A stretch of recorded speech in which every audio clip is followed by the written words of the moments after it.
Hi, everyone. Welcome back to Honey, We're Home. I'm Caroline Crawford Patterson. And I'm Nicole Pellegrino. We are ecstatic for this week's episode because it is the week of the Who the F Did I Marry saga. And we're also talking about, like, weirdly, division of labor in the home. Big requested topic. Which was so odd. And then I was actually prepping for the episode and John was asking, like, what we were talking about. And I told him. And he, like, gave me a face. And I was like, I know. I thought it was weird, too. But I was like, but then again, we always talk about this. So, like, I guess this is something that we're all always talking about. And we just, like, don't want to admit that these are still conversations that we're all having. It's a very vulnerable topic. It's something that, like, everybody thinks about. I feel like people don't actually talk about it as much as they should. Yeah. As I'm learning from from my episode prep, I learned that there are literally whole... Y'all hate when I say literally like that.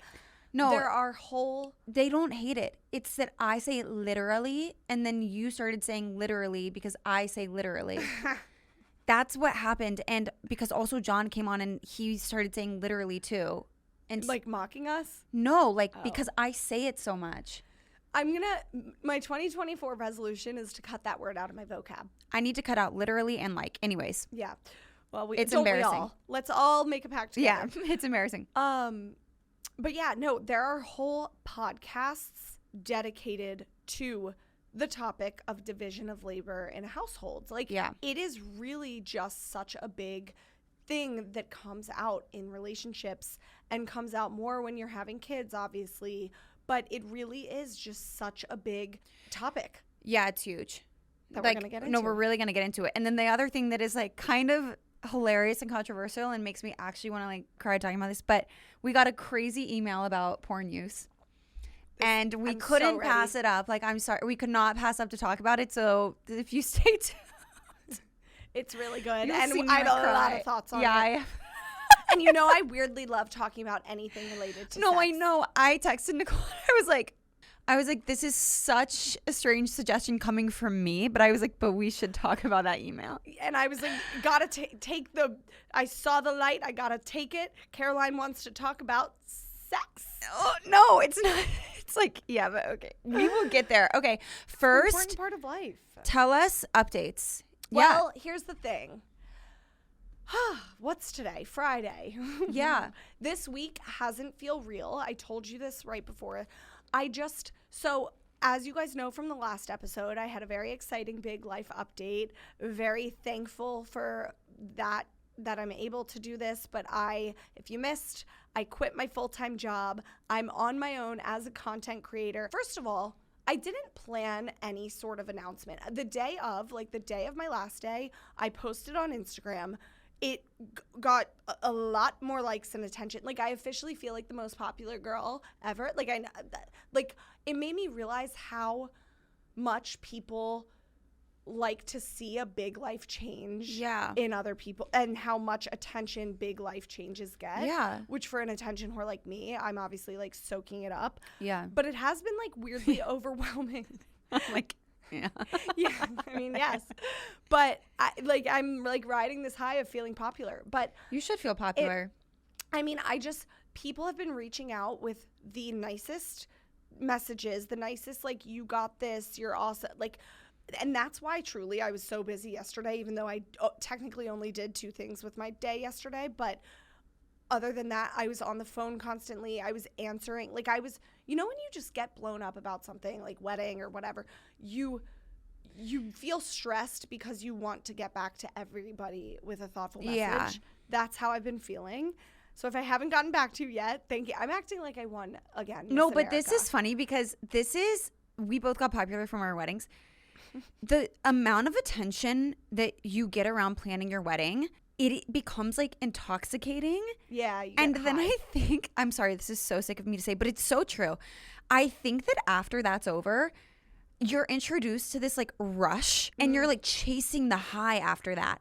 And that's why for people like us that are like, what's the next high I can get from like getting that level of attention is literally getting pregnant. Yeah. But for people like us who like weren't ready to have a baby yet, but you're kind of questioning it. You're like, but if I get pregnant, like I'll get a lot of attention. Right. Because you're chasing the high because you're like, you came off of this wedding season where like everything was about you, and now ever since then it's like you're chasing this high about like this big life change, like you said. I needed a splashy moment, and I got it. And you got it. Well, but in 2 weeks when the high wears off, I'm gonna like have a panic attack. But no, I mean,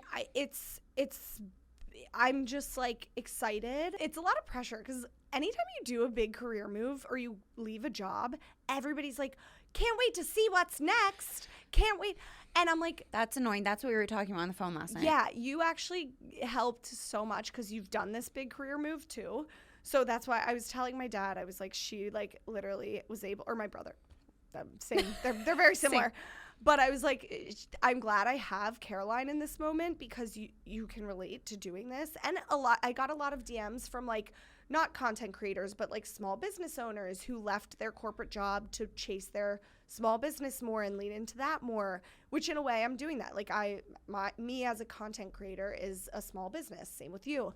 So yeah, I just thank you to all of you who have DM'd and like been there and been like, it can be scary at first, but you're gonna love it. It's great. Like blah, blah, blah, all this very helpful stuff. So yeah, it's overwhelming. And I've only, today and yesterday were my only fun employment day. Like, literally, my last day was Wednesday. And that was obviously total, like, celebration with my coworkers, who I love to death. So, yeah, I'm just overwhelmed, but happy and excited. That's good. And I'm excited to, like, really get into the swing of things. Like, still in this transition period. I know it's going to take a minute to, like, really get my footing, but yeah, I'm excited. That's good. I'm excited for you. Thank you. It's going to be fun. It's going to be a transition for sure. Yeah. Like it's actually a very exciting thing, but it's not necessarily an easy transition. Yeah. And I think anybody that's quit a corporate lifestyle to do anything, whether it's start their own business, go full time with something that they've already been doing, in addition, even if it's like being a stay-at-home mom, like that transition of becoming accountable for yourself and also feeling like a little bit lost and a little bit confused, it's not easy. Like it is worth it, don't get me wrong, but I don't think anybody would say that it's like any big change you're gonna overthink. It's not easy, even if it is for the best and it is the best thing for you, it's still not easy because it's big change. And I will never forget, my mom said when I was little, I forget we were moving up from Florida to Maryland, and I remember her being like extra attentive to me when we were doing that because she was like, you get a little rattled by big change. I am the same. Yeah. My mom used to tell my teachers. Were we I was like, what about my other siblings? I thought I was like such like the Rock. Yeah. And my mom would go tell me, like when I went to elementary school, when I switched schools, like when we moved, when I went to middle school, when I went to high school, she would tell my like homeroom teacher, she would be like, Caroline like doesn't do well with change. Yes. And I don't know what the conversation would be. She would like have a meeting with him, like there would have to be a conversation. Yeah. No, and my mom used to always tell my teachers, like I have it in scrapbooks of her like notes with teachers that she saved for us, but it's like, Nicole is my sensitive one. So blah, blah. And I'm like, why? You were telling all my teachers that I was you like were the sensitive a giant one? Pussy? Like what the fuck? But you probably didn't feel like the sensitive one. No. Well, and then I'd be like, Mom, that's embarrassing. Yeah. Because being sensitive is like being sensitive to being sensitive. Yes. Exactly. Like, you know what I mean? It's like fucking embarrassing. But then later when you learn it, it also, by the way, like changes your relationship or like your marriage or whatever stage you're in. Because when you finally accept the thing that your mom knew about you from since like day one, you're like, this explains a lot. And she's spot on. No, spot on. To this day. Self-awareness embedded like, on you. What about my fucking other sibling? Like, I'm a middle child. I always what's want wrong with that extra attention. But then when I actually get it, I'm like, what the fuck? Why me? Yeah. That's because you're sensitive. Yeah. Exactly. There's no right answer. Exactly. What about you? What is your big thoughts right now? I actually can't stand the cold anymore. Like I've gotten to the point where my body like rejects going outside. You posted a story about this. I can't do it. Like I'm just like done. But I guess It took longer for me to get there this year than it did like last year. So, I mean, whatever, take a win when you have it. I mean, this is why people leave New York during the winter. We're just not rich enough. Yeah, we're just not rich enough. But I did use my time wisely, and I decided to like finally get my styling website like up and running. So I did use my time wisely. I just had a conniption. The styling website, I called Caroline yesterday. I was like, yes. Yeah, she called me like screaming about it. First of all, I just love when people that I love, other women in my life in particular, like really chase after their passions and dreams, which you always are doing that. But like this is so smart for you. I was mad at myself for not thinking of that's what you said idea for you. I had this idea honestly like 2 years ago, and I just lacked the confidence, I think. I don't know what it is. Like I lacked the confidence, and one of my words, okay, my word in when did I quit my job? 2021. My word in 2021 was like bravery, and I was like, just be brave, and that served me so well. And then this year I have two words, and they're structure and confidence. Oh. And I'm like, just be confident about things. Like you can actually do this. I've been doing styling for people like 4 years now, just like unpaid, like for people that we follow, like etc., for friends, like full packages for years. I just haven't been charging because I like didn't have the confidence in it. I just felt like maybe it would flop. I don't know. And I like had this website that like existed, but it didn't really exist. And then I was like, no, like I can do this. Like this is the thing. This is like the thing that I'm good at, whether it like leads to design in the future or not. Like this is a place that I can start. And so when I was feeling like I just actually cannot leave my house right now, I just went headfirst into figuring that out. And your website looked beautiful. First of all, you can do anything you want because you used to be like an investment banker. You can be a styler. This is what you're meant for. No, yeah. And it just is such a good fit. Like you said, you do this for free already. I'm a big believer in monetizing your I know that's skills. an area that I never have, and it's like my biggest. I'm a big money maker, monetizer. So like you being organically begged by people to help style, you do it on TikTok, you do it publicly on social media, you do it privately for friends. If I were getting married right now, / next time I do any big event, I thought you were going to say next time I get married. For my second and third marriages. No, but I'm going to go to these packages and just go to you, obviously. The packages are great. Like the packages, yeah, just go. Like the packages are good though. Like I feel like I did put a lot of thought into them, and I did actually do like research. No one will remember this. I mean, it was at least 6 months ago. Like I did research with people, not only that I knew, but like online about what types of packages people would want to see. And that's how I like developed my packages, like from like legitimate feedback. But the one that I do like, well, it's not even a package, but I like that I created like a gift card because I feel like it's a good gift. Like I feel like gifting someone like that's getting married a styling package for like a wedding wardrobe event or whatever. The best gift for a friend. Nobody needs another bottle of champagne. This is such a good engagement gift. I agree. Like like even a bachelorette gift, like whatever it is, like that's fun. Like if I were getting married and my friends gave that to me and they were like, this girl is going to help you put together sick ass looks. Yeah. I would have been like, this is so fun. This is great. I'm and I don't have to gifting pay for it it. as my next friend who gets engaged or married. I'm gifting this. What are like a quick synopsis of the actual packages? I mean, it doesn't have to be wedding, but like basically it's like you could get one look styled, and there's like a package for wedding wardrobe, and there's a package for just like normal event styling. You could do one look 3 ways, which is like for me, for example, I would never want someone to just do a look for me. Like I would need 3 options. Yeah. Then you can do 3 looks, like 3 looks one way. So like give me 3 wedding events that you need styling for, 3 weddings that you're a guest at that you need styling for. There's a bridesmaids package. So like I will help you put together your bridesmaids dresses, like the mood board, the inspiration, the cut, like choose the colors. That one is about to be your biggest. I feel like that's a great one because yes, in the end, you kind of want your girls to be able to pick out what they wear, but like all of the stuff that you give them, all the guidelines, even down to like helping them pick something out, totally do that. Full bachelorette package, like doing your bachelorette trip, all of your outfits. And then like the consultations, like the wedding consultation and the bachelorette consultation for like planning purposes, because that's another thing that I have found that I've just progressively gotten better and better at doing. We need to do a whole episode on your styling tips. This just came to me, but where can people find these packages? You go through my Instagram and it's linked in my bio. The website is. I'm going. This is the one thing that actually was an obstacle for me. And I was like, you know what? This is the confidence thing. I was like, just get the F over it.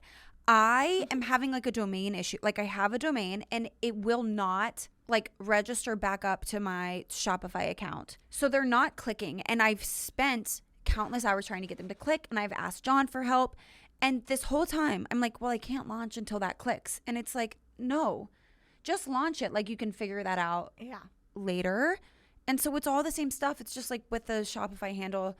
And so I did it, and there will always be tech issues. Like, yeah, and we I have so terrible happen tech to talk about them publicly. Everyone has tech issues. I think but like it's like this podcast. Like we had many tech issues. No tech issues. No, I can't even deal with it. Anyways, if you're listening to the pod, you actually can get 20% off the styling packages. I did put a code in. If you do for lovers only, you can get 20% off. And maybe next week I'll have a better code for you that's Honey We're Home oriented. But if you're listening, you heard it here first. Yeah, like everything we ever do that's cool, you'll hear it here first. Yes. Do you want to get into the first email? Yeah. Okay. Please hit on the fact that whenever one partner, aka me, works from home, that it feels like it's more of a responsibility to do the house chores because I love a clean home, but also can't be the only one contributing because I'm there working. Also, how it's really ingrained in our culture because most of our parents had a different household dynamic. The bar is literally so low for men.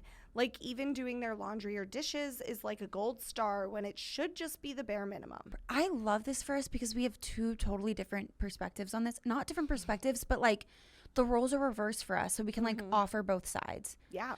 I did write down to share that I am the work from home partner. And so this was absolutely a conversation we had. And what was so like just bizarre for us was like, okay, we didn't live together before we were married, but we lived in the same apartment building. Like we spent all the time together. Like dividing chores wasn't like really a thing.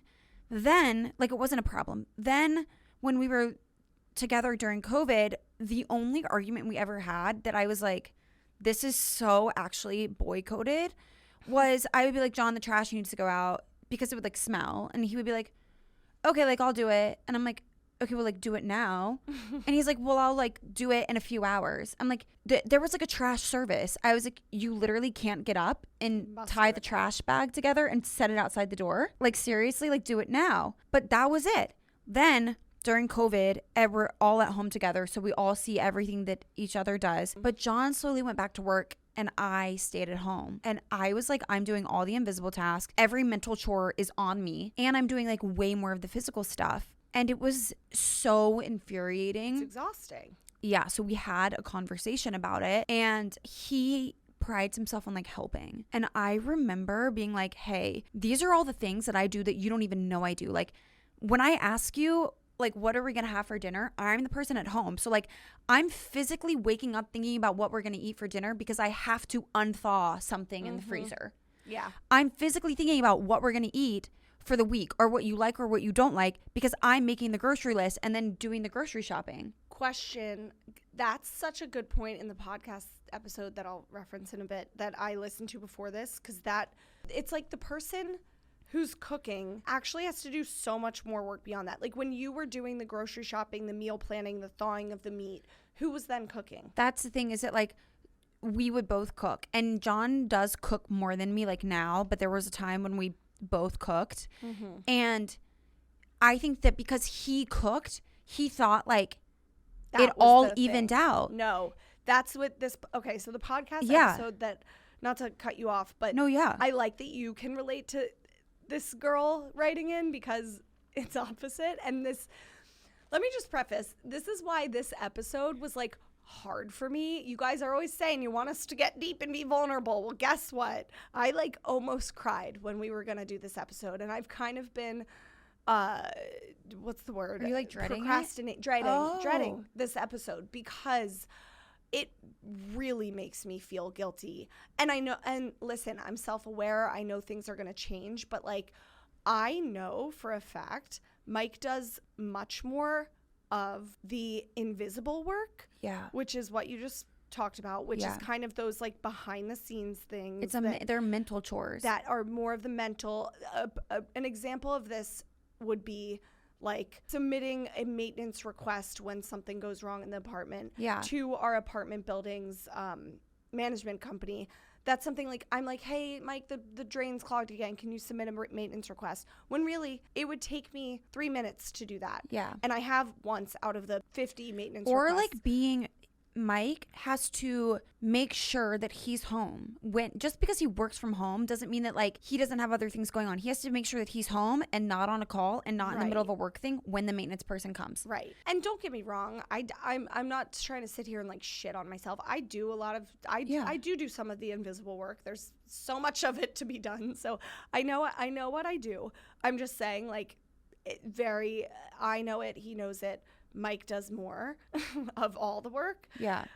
Invisible and tangible. That just like is why I've been dreading this topic but I know like that is something that like I want to change, not only for our relationship because it's fair to him, but I do think if one person in the relationship continues to do much more of the work for long periods of time, that builds such resentment. Like, I wouldn't blame him if he started to resent me because of it. Yeah. And Mike is literally a man written by a woman. Yeah, no, Mike is historically the woman that does those invisible mental chores. Like that's well, no, that's like historically it's a great perspective because it just shows how like yeah, like we do still, just because we live in a generation where like division of labor isn't necessarily decided by gender, and we can get into like some of that stuff. I'm still like, bitch, I'm not taking the trash downstairs, but like, okay. See, I take the trash out. That's good for you. I'll do it sometimes. I can sit here and name all the things for example, I wrote down like Louis maintenance. That dog takes a lot of maintenance. Yeah, it does. 4 walks per day. Yeah. I always do the morning one. Sometimes the after dinner one, depending if I'm home or not. I'm just not home as much as Mike. That's the thing. It's like no matter how you cut the cloth, there's one person doing more. Mm-hmm. And like usually it boils down to what's going on behind the scenes. And then my big thing is like not being acknowledged for it. The one thing I do think that you do really well with Mike is like you always acknowledge what he does. Yeah. No, I'm like saying I don't think that it would ever lead to resentment, because even in my conversation with John where like that was the only time that I ever was like, I feel like I have to point out to you all of the things that I do. Mm-hmm. He was so embarrassed. Like he was like, if there is one thing that I'm not going down for, it's being the guy that didn't help. Yeah. Like he was so embarrassed that now he like works overtime to overcompensate, that like he's doing as much as he possibly can. It's not to help, but like in conjunction with me. However, the thing that really pushes the envelope for me in a really positive way is that like he is constantly acknowledging what I do. That's like how to solve this at the end of the day when there is that uneven division of labor. Yeah. The fact that you sat him down and showed him everything and he was so embarrassed, like that just shows. I mean, John's not a dumb guy. Like, no. And he's not an unhelpful guy. He just was like, how did I? He didn't realize. In most heterosexual cisgender relationships, it's most of the time the woman who's stuck doing most of the work. And, you know, I just think like a lot of times it's because the men literally does not realize. So if it takes having to sit your husband down and say like, honey, this is all of the stuff I'm doing, I just want you to be more aware of that, and I do just need to feel a little more acknowledged. And, you know, in an ideal world, you would pitch in and take on some of these mental, invisible work, tangible work tasks, and then he is receptive to it and actually does. That's where we're number going. One. The reality of it is that like the stuff has to get done, right? If you're not doing it, someone else, even if they don't realize, but like even if it's Mike, for example, and like there were certain things that he didn't even realize needed to like go in behind the scenes to make something actually happen, because you were like so busy and he was so busy and it just like wasn't getting done. someone had to start doing those things, and he's just the one that started to do them so that like you could actually execute things as a couple when you needed to, or like have your life be a certain way. And ideally it's just that like both parties understand that that is a reality of life. And I think a good thing is to always reassess, because you're in a new season of life, that might Mike has a new job, well, a new role. Yeah, I mean, technically it could switch. It is like this year already with his new role and everything. He has to go to LA for a week. Right, like things are gonna switch for you. He's gonna be like traveling more, and that's gonna be very hard for me because, well, and I'm the type of person where I'm like, okay, like if I'm gonna have to do more of the work with Louis, we hire a dog walker, like because I just. But that's okay. Which I'm willing to ask for help. Like Mike will break his back and be like, no, we don't need a walker. The problem with that though is that I like have known people like this, but like when you feel adamant to do something yourself just to say that you did it yourself, that's Mike. Nobody's winning. Yeah. You're overwhelmed. You're stressed out. You can't do it all well. You're doing it almost as like to have leverage over the other person. You're unhappy, they're unhappy. Mike's very, if you haven't noticed, he's the more practical one with money in our relationship. So like at the end of the day, I'm like, You'll pay for help. But that's okay. Like I was listening to a panel last night that was like, you try to do it all yourself. And then it's like with taxes, like if you try, you don't know what's going to make you pull your hair out until you do it, until you try it. Yeah. And then once you learn that, if you have the ability to say like, for me, I have to outsource that thing, but other people outsource this other thing. And like, I actually don't mind doing it. Right. So I'll do that myself, but I'm going to outsource this. Be okay with that. And never, ever, ever also look at your partner and be like, we shouldn't be paying for that amount of help, because you're not paying so that you don't have to do it. You're paying so that they don't have to do it. You have no idea what's going through their head. Yeah. Like, trust them. Like, that's okay. Yeah. No, I will never feel bad about asking for help. I don't care. I mean, like, the fact of the matter is I don't want my career to slow down. I do think that it is time for me to support more in those things. And I'm fine with that. I recognize that. Like, Mike hasn't asked me to, but I want to. No, it's an ebb and flow. Yeah. No, one thing I always rave about my marriage counselor, but there was one thing that she said that I was like, I don't think that that's the way that life works anymore, at least for us.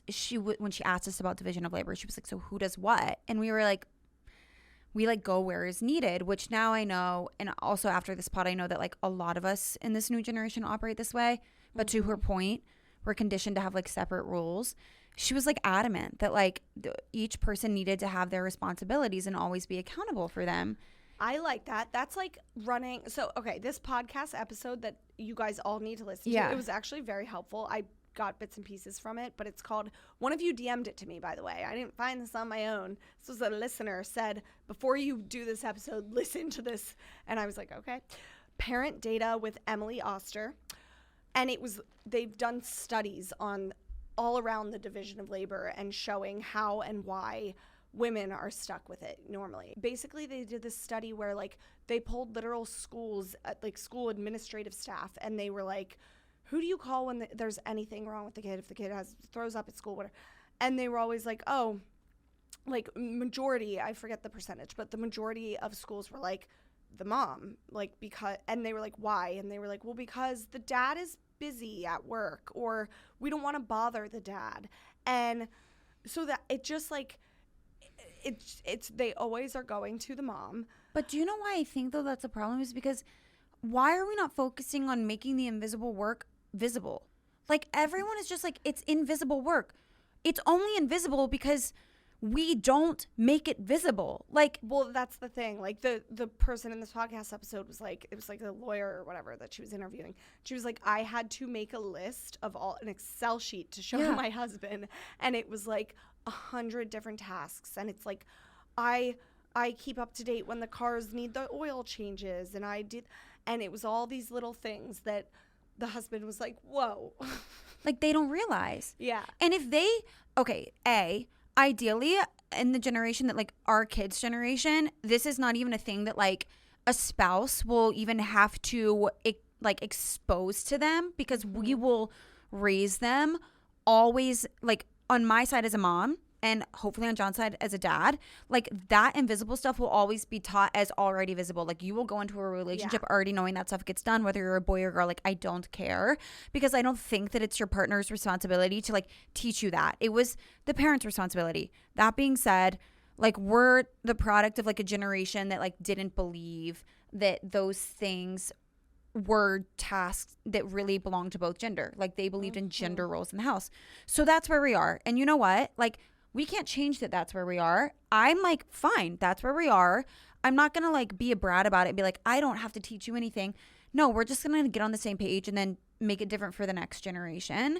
Yeah. But like John does this thing at work, and I think it's called plug and play, which is like everyone should know how to do everybody else's job so that like if somebody leaves, like you can step in.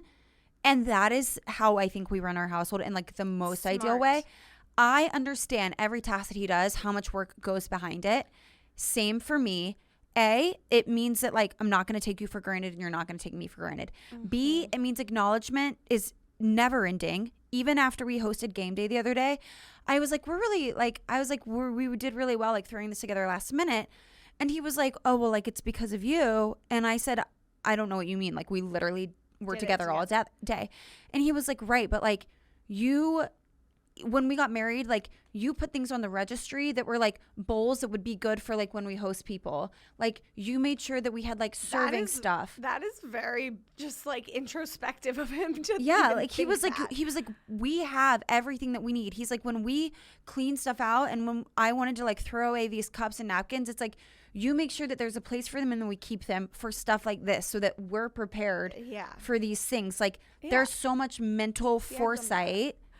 Yeah. And because I he think knows. you hit on a good point, which was going to be like one of the things I was going to say to solve it, because I have noticed like the reason I'm able to acknowledge all that Mike does. And again, I swear I don't do nothing. Like, please. No, you do a lot.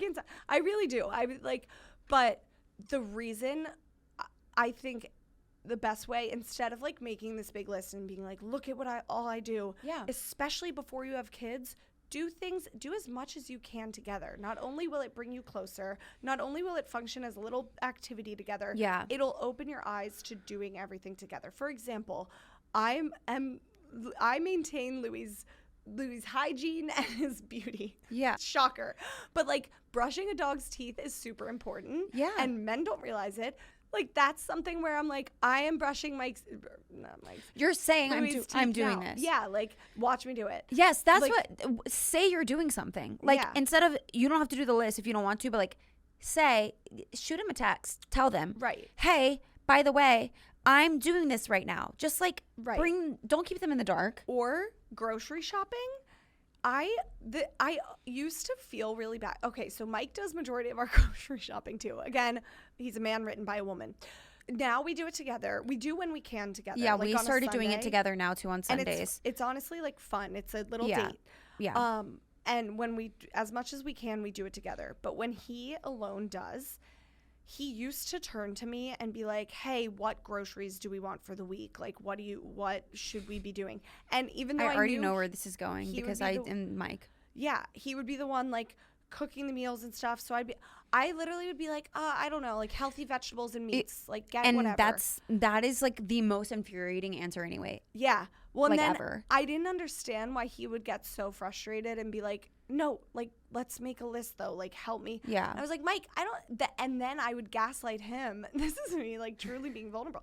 I would gaslight him and be like, why do you always need me to make decisions? John would say to me, I just can't make a decision right now. I'm sorry. I don't want to, like, literally, do you just want me to do everything for you? Right. And it caused contention. Like, he would get frustrated and be like, help me make this fucking grocery list. Yeah.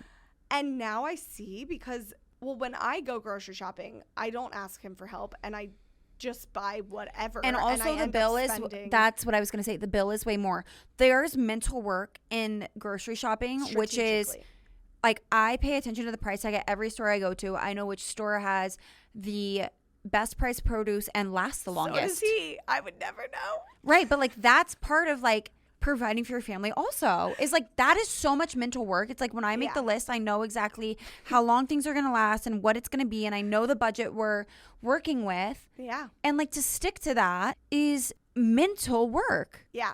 And well, that's just smart strategic grocery shopping. It's not just smart strategic because it takes time and attention. Yeah. And it like takes research. Yeah. Like you have to be planning what you're shopping and diligently being intentional and paying attention to it as you do it each week and throughout the week as you eat. Yeah. Like Mike will be like, oh, he'll go from Trader Joe's to also ShopRite. Yeah, different stores. And he'll be like, oh, because the chicken was on sale at ShopRite. I would never even know. Yeah. Call me immature. Call me whatever you want. I would never know what produce is on sale where. Call me entitled. They have sale signs. Well, okay, yes, I know with the sales, but I don't know how much a pound of chicken should cost. Oh, so do you know but I know. Like when we went to Whole Foods the other week and after church for grocery shopping, and I was like, I want to try Whole Foods as the grocery store, and John was like, why? Like I just don't want to do that, and I was like, but we need to try it for like prices or whatever. I got a lot of salmon because the salmon was on sale. My tactic is though, and my therapist tells me that this is not manipulation. It's called leading your partner, and I'm all for that. Maybe this is what Mike does to me. But I just act like I can't think to myself. I just act like I have to think out loud. So I will be like, oh, like usually salmon is like $26.99 a pound at this place. And I guess last week it was like this much at that place. But like this is saying that it's like actually on sale for this here this week. So like I guess what it would make the most sense is to like get 3 pounds of this here and like cut it up and freeze it for 2 weeks, because technically like it would be saving X amount of money, because like I have noticed that like it's consistently this amount at every other store, including the store that we've been going to. Mike does this shit. So I just talk out loud and then I'm like, at some point it's going to like osmosis absorb into you. Yeah, but I think it's easy for the other person in that situation to be like, okay, yeah, do it. Buy the salmon and you freeze have to be dedicated to. Yeah. The other thing that I have that's a tip that we do is like, you know, the chore that you hate. Mm-hmm. And in an ideal relationship, the chore that you hate is not the chore that the other person hates. But that happens sometimes. So John and I set aside time like every Sunday or like a Saturday morning. It doesn't matter. Whenever it works for us during that week, we switch off we both hate dishes and laundry, but we do them at the same time. So there's no resentment, because sometimes, and I'm just being honest with you. That's smart. So I'm being honest with you. Like, sometimes I'm putting away the laundry and I'm like, this is actually so effing annoying. Like he's just like, he's at work and like I have other work that I need to get done that I'm not getting done right now because I'm sitting here doing the laundry, and like he'll never even like realize how much time it took. For us. Yeah. And I don't like putting it away, and John doesn't like putting away, and neither of us like doing the dishes. So what helps is I'm like, and this might be self-serving, but it does work. When I'm like, well, he's just as miserable doing the dishes in the other room, I'm like, well, so it's fine. I mean, it's smart. It's like, let's take that. We both know we're miserable at the same time. For us, that would, like laundry, on the phone with Brooke the other day, I was like, you have a baby, so I want to hear your perspective if it like gets way worse. And she said, yes, it does. Probably does. But the laundry is a never-ending cycle. In my household, you would think that there's a house of 10 children living there. Yeah. The laundry is just, it's never done. But I've accepted that, and I've come to terms with the fact that it will never just be like completely done. 90% of the time, there's a massive pile of both of our clothes on our bedroom floor. Right now there is. And I think now that will have more free time, that'll change. Like I'm gonna be more on top of that, but the laundry just will never get done. But I do our laundry. He'll help fold. That's good. Folding. Yeah, I don't like to put it. I mean, we like have to send it out.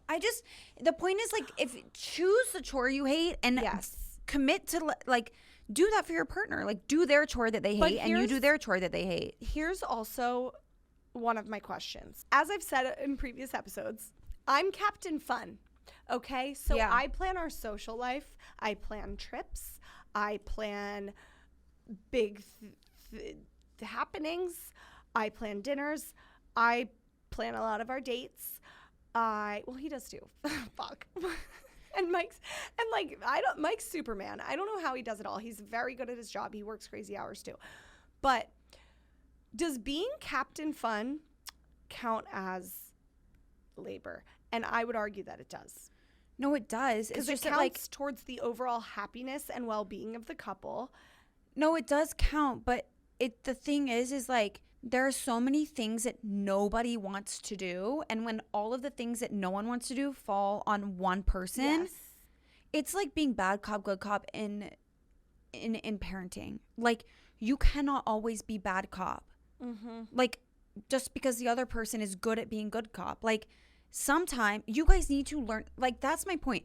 Everybody should know how to do every single job. And then just in our generation, I think it's just committing to continually communicating and reassessing to say what works for us right now. Like, in these next few months for you, being bad cop in terms of like the labor, whether it's physical, invisible, mental, whatever, might be needed in like that phase of life.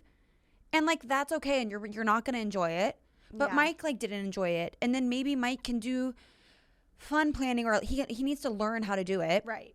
Because once you start doing all of the stuff you don't want to do, then the fun planning starts to feel like a huge chore also. And you're going to feel like, I actually do everything. This doesn't make doing the fun planning fun. Like, it just makes me annoyed. Right. But like, it does count. The more you can run your household, this sounds like a death, but the more you can run your relationship and household when it comes to responsibilities like a business, the better. Yeah. And that's, nobody ever wants to be stuck in the same role for 5 years. But it has to get done. It has to get done. It's a business. It has to get done. Just because no one really cares. That's the point too, I think, for guys mainly, is like, I don't really care if you don't want to do it. Like, that's a huge misconception. I don't know why. It doesn't make sense why it's a misconception. It's so bizarre you even have to explain this. But when guys are like, oh, I just need to rest for a second. I've had a long day. Like, oh, I just don't want to do it. Bitch, I don't want to do it. What makes you think that I want to do it? Right. Like, it's just that this is what has to get done so that our house can function. That's point A, B, C, and D. Like, that's just it. It really is. And the worst that we've fallen into sometimes is that, like, things just don't get done by either. Yeah. And then, like, your mental health goes by the wayside. It's terrible. It's terrible. Which has happened lately. Which has happened to all of us, seriously. And it makes it hard to bounce back. Do we want to read the second email about porn? This starts out, hi, ladies. Thank you for all you do for the married partners out there. I have a question, and I'm wondering if you will talk about porn use once you are married. Is it okay for husbands to look at porn? ? Follow subreddits of naked women. What about follow, like, and comment on a woman's Instagram that posts risque pictures? Why is it always women who look nothing like their wives? I recently came across my husband's search history, and now I can't undo all that I have seen. I feel very confused about it all. Now I'm not sure if I should tell him I snooped too. I was just curious. First of all, thank you so much to this listener for writing in. We keep all of our emails anonymous, so obviously but that was a vulnerable one. This is a very vulnerable one, so thank you. Gives us great content, so thank you for that. Going through each question. First one, is it okay for husbands to look at porn? Yes, I think so.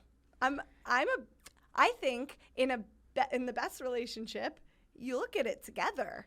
Make it a little part of your sex life, not every freaking time, but I think porn's fine. However, let's not get obsessed with it and the subreddits of naked women. Yeah, that's, I think, the first point that we have to make is that, because I think the porn conversation is very simple. Like what you just said, personally, I have no opinions on if it's okay or not. Like, it's your relationship. So, like, the best advice ever is just do what works for you guys. So, like, if that's something that you guys have agreed upon, it's just about communicating and making sure that both parties are okay with whatever's happening, and that you both agree with and respect each other's boundaries, whether it's to do it or not to do it. Like, it doesn't matter. Like, I have no opinions on what's right or wrong. Like, you do what works for you. That's it. That's okay. That's its own thing. Right. I think the rest of it is a very separate, including and then you've got like the do I tell that I snooped? But remove the porn thing now. The rest of it is a whole separate issue. I've never heard of a subreddit with naked women. I haven't either. First of all, Reddit is a mean, nasty, dark place. When a guy uses Reddit, red flag. I'm Yeah. sorry. Like, Reddit should be deleted off the world, but Yeah, go to Quora or whatever. When I look up something that needs like a Reddit review, there's always a QUORA or something. There's like a forum that always pops up under, and I only look at that one. So I mean, if Mike were looking, I'm putting myself in her shoes. If Mike were looking at subreddits of naked women, I'd be like, okay, I guess it's a form of pornography, but I'd be like, I mean, I guess we it would have also to look up the actual depends. definition. It also depends how often. I don't know. I would just be like, okay, that. Well, that's red just flag. very bizarre because you're following that thread. No, like that's you have an account. Like you have a Reddit account, right? Like that's how that would Right. work. I don't know. Like you're just taking a lot of steps to be involved in something. It feels like extramarital at that point. Right. It feels like a little too much effort to like see a picture of a naked woman. So then you've got the next step, which is like I do not like other women's posts on Instagram like that. Like the risque photos. Yeah. I think it's actually a symptom of idiocracy. Like even if you're looking at them, which you shouldn't be, to physically like it, you must be top tier idiot. Yeah. You don't have to like a photo to see it. I mean, that's public record. Like you are literally. If it's Emily Ratajkowski, and I see. Yeah, go ahead. Yeah, but I don't feel like that's what she's referring to. Well, that's the thing. If it's just a hot girl on Instagram, if it's like anybody who's not famous, immediately no. Like absolutely not. You're not liking a risque picture.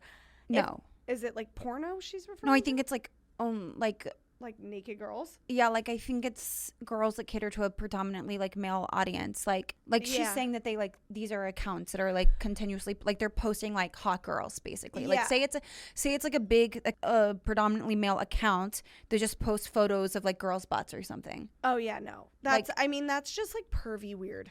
Okay, but it is. On top of all of that, my bottom line point in this is it's so disrespectful to your partner because of the optics. Do you understand the position that this puts her in as your wife? Yeah, like you know when you're scrolling through Instagram and a suggested account comes up where it says like liked by and it's someone that you follow. Imagine her friend scrolling through Instagram and sees this post, you know, or her friend's boyfriend sees this post and the first person it says liked it was this girl's husband. Absolutely. Imagine you're commenting on a girl's post that is posting something risque and you're making a comment on it. I laughed at the comments. That is the weirdest thing to me. If a like is one thing, still very bad, absolutely no. A comment? What are we commenting? I guess like it's hard for me to even fathom. What do you want out of this? Right. Like it's like you're like intentionally being, I feel like, disrespectful at this point because guys are like, oh, I'm okay with myself that I like those photos. That's great. I don't really care with what you're cool with or not cool with. It's about how this portrays your wife. Like there are a few options here. A, other women see how your husband carries themselves and they think either A, I feel so bad for her, she doesn't know what he does. B, wow, like he cheats on her. And C, he has deep-seated issues. Yeah, or just like that's so, like you are not carrying yourself like somebody who is in a loving relationship. No. That is loyal to your partner, that cares protecting your partner's integrity and image. I mean, it's just, It's an end of the day, women say like if they get cheated on or whatever, it's not embarrassing for them because it's private. It's not embarrassing because like they weren't enough for their partner. It's because everyone else in the world knew something that they didn't. Yeah. It's like they were kept in the dark about their own relationship. Yeah. Or a partner was portraying. I mean, it's just disrespectful. It's all like of it. Publicly saying I don't give a fuck about my relationship. And this guy's already looking at porn, so like I don't really see the need like to be that disrespectful. I just don't see what his motive. What are we going for when you're commenting and liking like hot slutty photos on Instagram? All that to say, I say definitely address him out snooping. Like, but we've been over this before. I like don't give a shit about that. Like, call the son of a bitch out. Like, be sorry that you got caught. Like, don't be sorry that you snooped. Like, he can't be mad at you that you found it. Just be mad that you did it in the first place and got caught. Well, and here's the thing. She said, why is it always women looking nothing like their wives? Yeah, that's. I'm secure enough in my relationship where, again, if I find Mike, I don't even know if Mike watches porn on his own, truly. But if I found out he was watching porn of like hot twin brunettes, you would be like, you don't care. I wouldn't care. I'd be like, honestly, go off. So I don't care about that. It's the public aspects. If I saw Mike going on Instagram and liking and commenting on hot twin brunettes photos, I would punch him in the face. It just, to me, it means like they really do not hold you in high regard. Like they don't.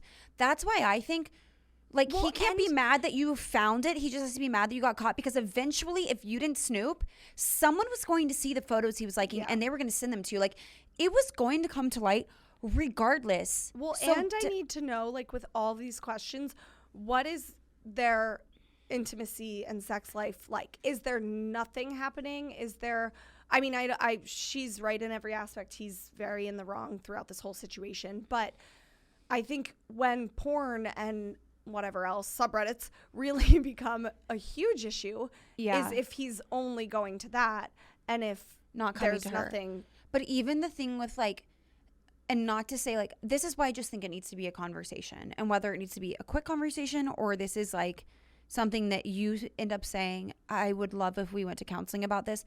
I don't think that this can't be resolved at all, but I just think it's a lack of perspective and awareness on his part, and probably a deeper issue, because even the episode we did about, like, self-care, like what work we get done, and we were making jokes about, like, the how much it costs and it's a fixed cost, and all the comments on those videos were like, yeah, it's like the guys that like all the Instagram model photos but then refuse to let their wife get Botox. That, do you, like, all these things that I'm reading in this email, to me, even though I get it, like, they're limited to these subjects, they just filter down to other issues that I can already see forming off of this, which is, like, he thinks that one type of woman is for sexual pleasure and one type of woman is for convenience in marriage. It's for, like, partnership. And that's so sexist to put women in those boxes. Like, don't do that, and don't have certain expectations of your partner and then like have different expectations for someone that you're watching sexually, and then have limitations on your partner, but then you're getting that from somewhere else. It's all very disrespectful and warped. Well, then it also causes, like, the girl to get insecure and feel like she needs to, like, it's put mean. out. Don't you feel like it's very mean to your partner? Yeah. Yes. Like this, the putting in boxes, which I don't know if that's what's happening in this case, but get what you're saying. It sounds like it, because you're on the subreddits and the Instagram accounts. Like, but that's just not fair to any woman at all, ever. The Instagram model has a life and a personality. She's not only there for, like, sex appeal, okay? And, like, your wife has sex appeal, and she's not only there because she cooks and cleans for you. I would just urge her to definitely talk to him and be like, what, honestly, like, I would, if I'm putting myself in her shoes, if this were Mike, I'd be very concerned. Yeah. I would not like to find that search history. Like, I would just be like, I would kind of go to the extreme and be like, I think you need to cut out everything cold turkey, like, everything, even down to the porn, and, like, let's work on us. Like, why do you feel like you need to go to all of these different sexual things? Like, let's work on us and see how that does. But, like, I don't like you doing all this, and I would nip the public commenting right in the bud, because that's just bullshit. I would. Okay, so we're going to skip Love or War today, and we're going to go right to a short little recap of the saga that has us all by the chokehold. When this episode comes out, it'll be a week and a weekend. Yeah. Of Risa Tisa. Should I preface it? Because you've watched actually 52 parts of it. Yeah, yes. Yeah, no, I wasn't going to watch 8 hours worth of TikToks about this. Yeah. But I've watched some recaps. Basically, synopsis, and then I'll let you analyze. Yes. So basically, okay, Risa Tisa is this woman on, is that her full name? Reason that we want to talk about this is because she started this series on TikTok and she lives in Atlanta. Insanely viral. Yeah. Called Who the Fuck Did I Marry? So it's about marriage. Basically, she married this man who told her a lot of extremely detailed things about himself, down to, like, his family, that he had 5 siblings. He was so close to each and every one of them, down to about how he was making so much money and was going to buy them a house. Just very detailed things about himself, which she later found out every single one, not one of these things about himself was true. Pathological liar, obviously. This is after she married him. I think at one point she got pregnant. Yeah, she did. We'll get into that because that's one of my points. That put her in a weird spot, obviously. Now there's like, okay, if you guys want a full thing about this, there's multiple podcasts about this whole situation out there.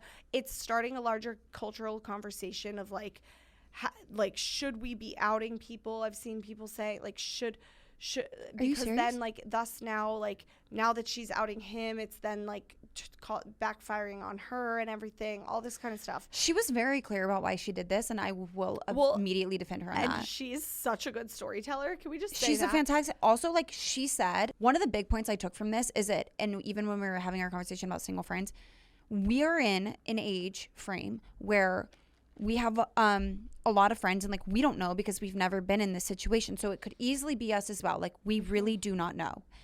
But we have a lot of friends who could be very vulnerable to say, well, I'm ready to get married. And so A, they settle down with someone who might not be the perfect person for them, but the timing is right? Right. Or B, their desire to get married causes them to overlook a series of things that would really technically and in reality make that partner incompatible for them, but they can't see that right now. Right. And I'm fully obviously on Risa Tisa's side, but when I didn't watch every part, so I don't know the details, but throughout all of this, I was like, how and why did she just like not get solid proof about all of these lies? No, she did. And she started they were only together for like a year and a half in total. So like she started building it very early on. It just was like, he was such a gaslighter that like, she found that confronting him about them like made it worse. And so she like started to build her case slowly, but like kind of some of the just very bizarre, unincriminating lies came out first. So she was like, at first when she was building her case, she was like, I'm trying to just put it together at this point. Like, why would he lie about this? Or like, what's really going on? So let me just like try to find out more. And then when like the second something kind of incriminating came out, she filed for divorce immediately. Good girl. So it was like, but she says multiple times, she's like, do not get me wrong. Like, she's like, there were so many red flags. It was the flags of the United Nation and I must have been colorblind. Yeah. I mean, when you're dealing with a professional gaslighter, it's very easy. Or like she said, I was just ready to get married.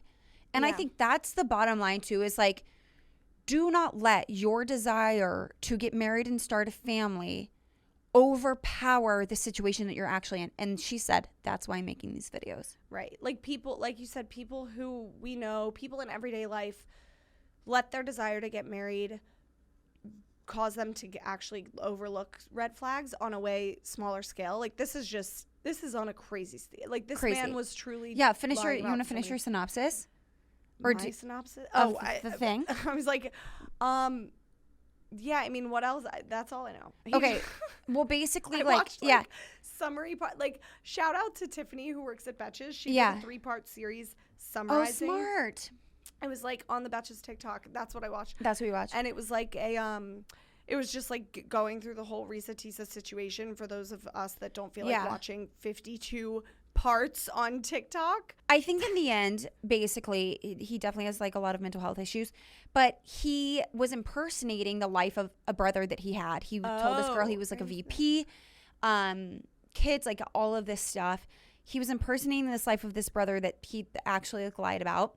And you know, obviously was trying to get her the house, the car, said that he had all of this money, had an offshore account, had all these accounts. Over time, like he wouldn't show her these accounts and it was like raising flags for her. In the end, he had been married multiple times before with multiple divorces and never told her about. He was a convicted felon, warrants out for his arrest, lied about his social security number, was broke, filed like a pauper document in his divorce, meaning he couldn't afford to pay legal fees, tried to buy a house for $700,000 and all cash for them. Meanwhile, the checking account statements that he was showing her were like screenshots from Google of Chase accounts. He was saying he lived in San Diego, went to San Diego State, never ever even visited San Diego, never went to California, never left the East Coast. I don't know whether to think this man is... He was a forklift operator the whole time. He's honestly really smart. He's mentally. He's very dumb, but also that the amount of effort it takes to lie like that, the amount of like, I think you have to be really fucking smart to be like an evil genius to be a really good liar like that. Like my original question, like, why didn't she ask for proof? Like, that's proof. He was giving proof. No, he was giving. That's why she's like, he had a pre-approval letter from the bank for the house with the mortgage offer, and so I like wouldn't even know how to lie. She said this a million times. She was like, I just kept saying like, but I saw that with my own two eyes. So like, so here are some of the things that I have thoughts on. My first one is, what in the world is a Facebook dating site? She said that she met him. Like, that was the first thing. There's a Facebook site for everything. Okay, so she's like, I met him on a dating app and a Facebook dating site. And I was like, number one, please nobody meet somebody on a Facebook dating site. Let's just not. The hot take, I love Facebook. Yeah, but for a dating site, I think there's no every other app, you have to be like a verified user. Like that's like number one way to get catfished. Okay, number two. This is something that I think as a person in a relationship and like married, and she did not dwell on how this was red flag, but I was watching this and I almost started crying. They got pregnant shortly, and that's why she was trapped in the relationship for so long. They got pregnant shortly after they started dating, but they had already decided they wanted to get married. This is like a few months in, so obviously nothing is like concerning for her yet. Yeah. Them getting pregnant led to like the engagement and all of this stuff, and so she was already in it. And however, she had a miscarriage. His birthday was the day of the miscarriage, and while she went to go to the emergency room to get diagnosed with whether she could pass it naturally, take the pill, or do a DNC, she ended up having to take the pill and do the DNC. He said, are we still going to celebrate my birthday tonight? Yeah. Like, that to me actually sent me over the edge. Then she did take the pill that night, and she's like, I don't wish this upon any woman. It's the most excruciating pain I've ever been in my life. Okay, yes. But she made it seem like he was like, since you're not taking the pill until after my birthday dinner, we're good to go. You're already you're already losing the baby. You are already bleeding and cramping. You just aren't taking the pill until after dinner. That is disgusting to me. Yeah. Like, that is not support. And I already was like, for you, like, to be in that position where you were so unsupported, like, never, ever, ever let that fly. She proceeded to still have a DNC, which means complications. Like, she really downplayed this part as if, like, she knew it was serious, but he, like, didn't come to the appointment, and she made the storyline about him not showing up to the appointment that he was faking having an assistant that she was communicating with if he needed to, like, leave work to come be with her. So she made it about the lie, and it is about the lie. But, like, the fact that he was like, I have a meeting, I can't come to the DNC appointment. No. I mean, that's just the classic case of a man, like, being like, this baby, this miscarriage is a you problem, not me. Like, just because it's in your body. Like, your life, though, you have a miscarriage and then have to take the pill and then do a DNC with those complications. Like, yes, there is a level that your life is at risk. That is not love. I mean, he's selfish. I don't expect anything more from this man from what I've heard. But this is in the beginning of the relationship. Yeah. This is pre-engagement. Well, and didn't he do something where, like, when he proposed, it was literally just like him slamming a ring down on the table, being like, so you're gonna be my wife now? Yeah. Like, literally sick. Also, she said this one thing that I thought was she said a bunch of stuff. John's from Atlanta, and he was like actually cracking out because she used so many like Atlanta like terms. Like, she was like, when she found that he was like sexting on Facebook Messenger, like a bitch loves Facebook. Obviously, him, as he's a bitch, she's great. And she was like, if 2 + 2 = 4 and 5 + 5 = 10, then what the fuck is this? Who said that? No, the girl said this when she confronted him about finding that he was like sexting on Facebook Messengers with girls. She literally walked up to him and she said, if 2 + 2 = 4 and 5 + 5 = 10, then what the fuck is this? Risa said this? Yes, that's what she said to him. Risa, I need Risa to have a TV show. She's hilarious. But one thing she said that I thought was funny, but also very true, that I feel like fits into the pod narrative, is she was like, I didn't have to worry financially. Like, when we were together, he was like paying the bills. She was like, I never had that before. It was such a feeling of oasis. Money, I've seen it happen in front of my eyes Yeah. with relationships. People will, and a lot of times women will, just because money, they feel secure on money, they'll like look Put up with past stuff. everything else in the So relationship. she said, can we talk about how I traded financial security for a mental fuck job? Yeah. Like, she was like, yeah, I got the security and I also got a mental fuck job. Yeah. And I'm like, yeah, that's actually The money sounds like, nice. was it worth it? She's like, was it worth it? Like, obviously, no, it wasn't. Also, he was like poor. No. The whole time he was poor. He was poor but rich in lies. I honestly, like, I just can't get over how good of a liar. Yeah. And also, Needs the to other be thing is, it studied. works into this too. Is like, I do think that she had a disadvantage because, yes, she came for, like, all of us, like, come from this generation where, like, men traditionally handle certain responsibilities, like financial and all of these things. For me, like, she's like something was telling me this doesn't fly. Like, he's not showing me finances. But I do believe there's a part in the back of her head where she was like, right, but this is just how a traditional marriage works. Like, men keep tab of the finances. Like, we don't talk about these more things. Of a systemic Or issue. like, She's oh, not- you don't bring your marital problems outside of the home. Like, you don't talk about them with your family. And I'm listening to this and I'm like, wow, I'm so glad we're living in a different generation because this might be controversial. And I know not everybody wants to operate this way. But like, A, nobody solely is responsible for one thing. We both are in this together because that's how secrets get made right there. Like, she got in a fucked up position because she didn't tell thought that it anybody. was okay for a man to just keep the finances to himself. The sad And thing he used is- her for that. The sad thing is, like, this probably happens a lot more than we think, just not on such a insane incredibly. scale. But this definitely happens because people, I mean, especially back in the day, like, yeah, the man is handling the finances, and the woman isn't going to tell anybody. The woman isn't going. Back in the day, you think they were going to therapy and telling therapists? No. Like, I think that's a pitfall. She said if my mom had known, she would have gotten very protective, but the marital problems stay in the home. I really don't think so. Like, I'm sorry, but a lot of us, even parents, like, we're talking about divorces that happened 30 years later over some stuff that went on 30 years behind the scenes that is so traumatic to that individual.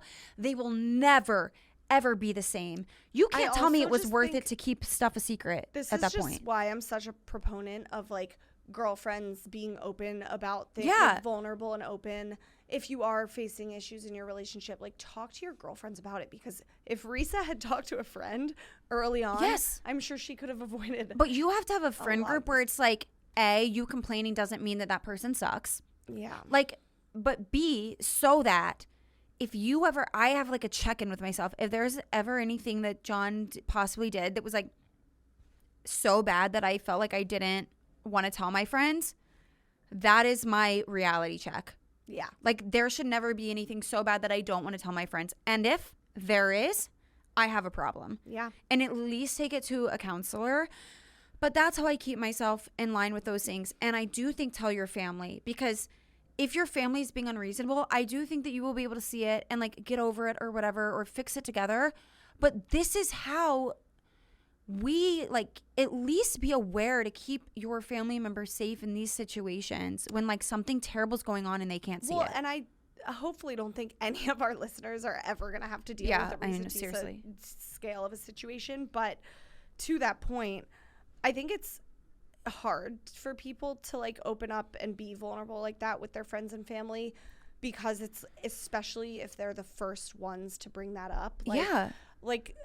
But then once you do, you realize, like, even my dad and I, we don't get that deep that often, but once I bring up something vulnerable, whether it be like something in my relationship or something with a friend, or you realize just because they're your parent or just because they're your sibling that might put on a facade that they have their shit all together, no one actually really fully does. Like, they'll actually appreciate you sharing something deep and vulnerable with them. Yeah. And they'll probably share something deep and vulnerable with you back. They'll either make you feel better about it, like you're not alone in the situation that you're in. Yeah. You know? Yeah. Like, you're never. You but never. like, I think it's just hard to take the initiative of being the first to share. You shouldn't care. I just don't think that you should carry those things by yourself because you're fearful of other people's judgment.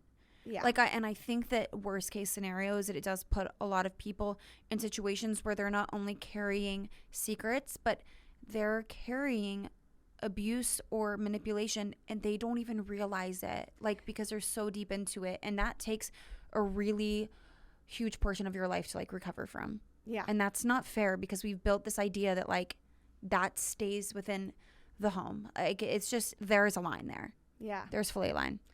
Talk, or else you could be the next Risa. Don't be the next Risa. And Risa you know, is Risa. I hope you need never a have a Peachy documentary. situation. There will be a documentary. No, there on will Risa. be. I want them to interview Peaches, the prostitute. Who's I want Peaches to. the prostitute? Her husband was a. Oh, the one that she. Yeah. Was with. I thought you were talking about Miss Peaches, who's Dave When she said, "I got Portnoy's grounds dog. now." Should we do rec of the week quickly? Yes. So we have a rec of the week that's a listener rec of the week. It is the game Fair Play, which I did look it up and it actually looks great. And it's about division of labor in the home. I'm playing. And it's not like a serious game. Like, it actually looks kind of fun. But basically, it is what we were talking about that makes the invisible tasks visible. And we got so many DMs saying, you guys need to play this game. So, to be honest, it sounds boring as fuck. No, it sounds boring, but like, But our I wanna listeners give are it a fun. try. Yeah, So like, I trust them. it's just like also one of those games where I think you can like bond with your significant other over, but it's called Fair Play. And that was a huge, if you don't want to make the Excel, if you don't want to have the serious conversation, Yeah, try the game. you could try the game. That's true. Yeah. Honestly, gamify Can't hurt. your issues. Gamify your issues. I'm going to start doing Get that. a little giggle in. Anytime I have an issue in my relationship, I'm going to Google, is there a Yeah. game for this? And then I'm going to use Yeah, that to solve. That's like I think that's genius. heaven for unconfrontational people. Yeah. That's Like, genius. I think this must have been made by somebody that was like, yeah, confrontation's not for me. Gamifying, that is like what scientists do to teach and scientists do to teach. No, but truly gamifying anything in life Yeah. makes it more. That's why like you see parents creating crazy games for their toddlers Yeah. to get them to do things. Yeah. You can do that for Oh my God. For men. For men. Ick of the week. What's yours? There's I have nothing. this video of Nick Lachey going around of him like serenading, and it's That was a while ago. no, like I just got it on my feed like 2 days ago. This was 3 No, he- weeks ago for me. Like, he was like, haven't posted one of these in a while. Yeah, you just got that. On I your just feed? got it, and I ran to the comments, and it's like, It's the Halsey song. they were like, it's giving boy at the high school party who can play Wonderwall, We like made a who Betches tries to play video. Wonderwall. It's so cringe. The level of delusion you have to like. I just picture Nick Lachey turning to the guy in it with him, the guitarist, and being like, "Yeah, like you play guitar, I'm gonna sing." And he's like, it looks like he's like riding a horse. No, in yes. it. And then I Yes. picture him pressing post on TikTok and being like, "Yeah, Still got it. like this is gonna go viral," and it did, but for all. But the wrong you're reasons. in your 50s, like, or something, like, you're not in a boy band. Like, it Nick and Vanessa. even if a TikTok boy or even if a boy band member, like, imagine Harry Styles doing that. No, like, no one would do that. It also like if Vanessa somebody must else have, like, did it- actually drank herself to bed that night. Well, Nick and Vanessa, that is a relationship. I want them on the pod because like they're just so easy to make fun of. I'm sorry. I know, I'm sorry. I feel bad. Like I'm being a troll. With I them. feel bad for her in this scenario. Yeah. Because sometimes But she's you're kind just of like, annoying. that is secondhand embarrassment. And like we talk about not getting embarrassed by your partner, but like that would actually embarrass me. Yeah. Like this is where I'm so grateful. Like to Mike, sometimes I'm like, I feel like you should like post on Instagram more. You never do, but Oh, yeah. But then I'm like, never mind. If I had a social media boyfriend, aka Nick Lachey, Yeah. my ick, I didn't have one. Let me think. Honestly, Legion. That's Risa No, Teesa's Legion. Yeah. husband. He is an ick. My ick is just like Legion lying. peeing in those Powerade bottles Which did you understand? No, I That didn't. like she went into the room that he was staying in, and like she was like, he'd been drinking Powerade like a racehorse, and all these Powerade bottles are next to his bed, and like he didn't want to get out of the bed to go pee, so he had been drinking them and peeing back in them and putting the tops back on and leaving them next to the bed. That is disgusting. That's lazy. That's that anything. Imagine going in to tell your husband you want a divorce, and then you see that. It's like signed, sealed, delivered, get out. I wouldn't even like I couldn't be in the room. That reminds me of a time in college when me and my friends went across the street. We like lived in this neighborhood, whatever. Went across the street to this one guy's house, and he just had eggshells all over he was like drinking egg yolks. Okay, no, absolutely. Like anything you have all over your room, immediately Ew. no for me. Well, you guys, thank you so much. Please rate, review, subscribe. Here's the thing. A shout out to Taylor Strecker, amazing podcast host, been in the game forever. Yeah. She says at the end of her podcasts, it's like tipping your waiter after a meal. So like truly rate, review, subscribe. We really appreciate it. Email us honeywe'rehomepodcast@gmail.com and listen wherever you get your podcasts, and follow us on Instagram at honeywe'rehomepod. Yeah, we will see you next week, and we love you guys. Bye.